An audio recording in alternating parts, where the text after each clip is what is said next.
Hi, Troy Reeby here, Reeby Aircraft Products and Reeby Design. Trying to talk to people or get video on any of the electric gate systems, both the Reeby one and any of the other ones that use our same motors and same connectors. You're going to want to do this. If you ever change your motor out, you're going to want to also change your power connectors.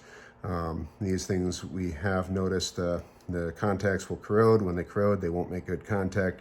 They'll start chasing other problems, or could start causing heat issues, and you can melt your connectors or worse.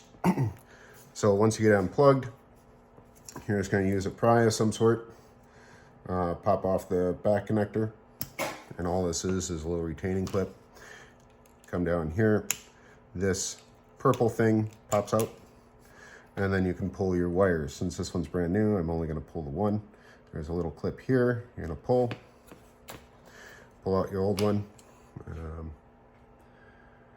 Sorry about this. I didn't have my wire cutter. I first shot the video just going through and showing you how to make one, but I forgot to hit record. So let's do this again. So now we got the nice wire. We're going to go through. We're going to strip this wire.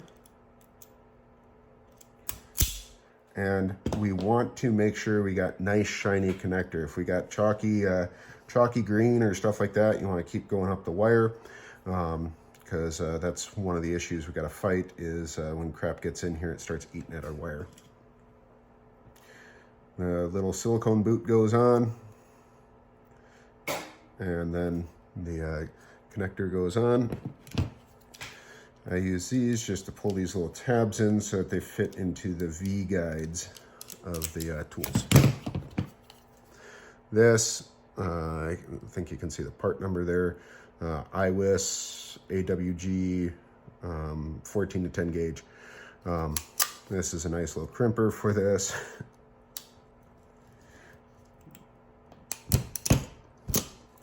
There, now we got a nice crimp. You want to grab and pull on that and make sure it's good. If it slips off, grab another one of your crimps, crimp that thing on.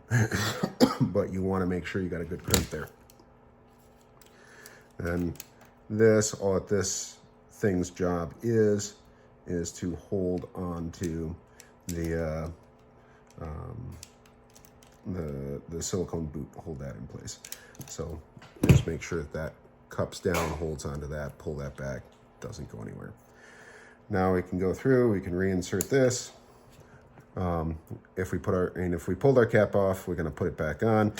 If we're using a brand new one, make sure you can see that blue silicone boot down in there. That's what keeps all the crap out. That goes on and then snaps down in place. Then this goes on, snaps in the back.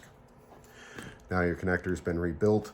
Again, all we're looking at doing is when we change the motor, we also want to change out our power connectors. And we're probably going to want to change out our data connectors too, just so that we're not chasing our tail in a couple of months when those start corroding.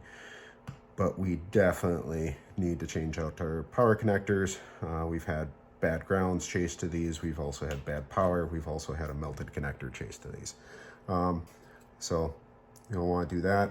If you don't want to play with all that, and we do sell just the whole wire system, and you can do that. These are cheap enough. I'm just going to throw in with the motor. All right. Hope that helps. Thank you. Bye.